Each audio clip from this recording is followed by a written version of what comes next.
हरे कृष्णा। नमस्कार दोस्तों, आज हम आपके सामने लेकर आए हैं एकादशी व्रत कथा, जिसका नाम है वरूथिनी एकादशी। इसी तरह की जानकारी प्राप्त करने के लिए हमारे चैनल सुहाना सफ़र को लाइक एवं सब्सक्राइब करें तथा बेल आइकॉन दबाना ना भूलें। तो आइए चलते हैं, सुनते हैं वरूथिनी एकादशी व्रत कथा। हरे कृष्णा। श्री गणेशाय नमः। वरूथिनी एकादशी।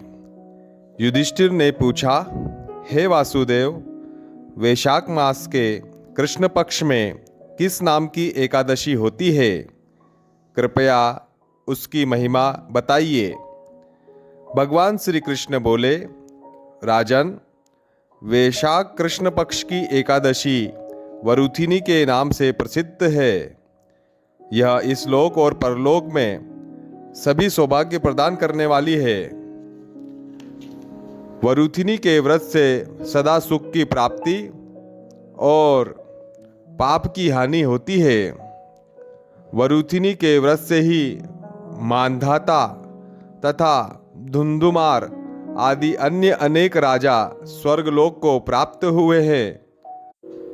जो फल 10,000 वर्षों तक तपस्या करने के बाद मनुष्य को प्राप्त होता है, वही फल इस वरूथिनी एकादशी का व्रत रखने मात्र से प्राप्त हो जाता है।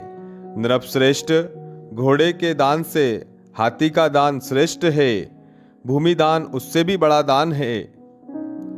भूमि दान से भी अधिक तिल दान का महत्व है। तिल दान से बढ़कर स्वर्णदान और स्वर्णदान से बढ़कर अन्नदान है, क्योंकि देवता, पितर तथा मनुष्यों को अन्न से ही तृप्ति होती है। विद्वान पुरुषों ने कन्यादान को भी इस दान के समान बताया है। कन्यादान के तुल्य ही गाय का दान है। यह साक्षात भगवान का कथन है। इन सब दानों से भी बड़ा विद्यादान है।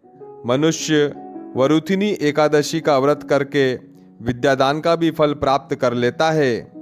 जो लोग पाप से मोहित होकर कन्या के धन से जीविका चलाते हैं, वे पुण्य का क्षय होने पर यातनामय नरक में जाते हैं। अतः सर्वदा प्रयत्न करके कन्या के धन से बचना चाहिए। उसे अपने काम में नहीं लाना चाहिए। जो अपनी शक्ति के अनुसार अपनी कन्या को आभूषणों से विभूषित करके पवित्र भाव से कन्या का दान करता है, उसके पुण्य की संख्या बताने में चित्रगुप्त भी असमर्थ है। वरूथिनी एकादशी करके मनुष्य उसी के समान फल को प्राप्त कर लेता है।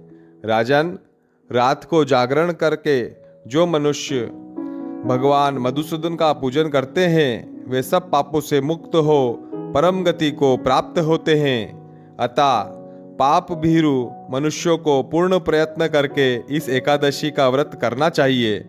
यमराज से डरने वाला मनुष्य अवश्य वरूथिनी का व्रत करें। राजन, इसके पढ़ने और सुनने से सहस्त्र गोदान का फल मिलता है और मनुष्य सब पापों से मुक्त होकर विष्णुलोक में प्रतिष्ठित होता है। बोलिए श्री कृष्ण भगवान की जय।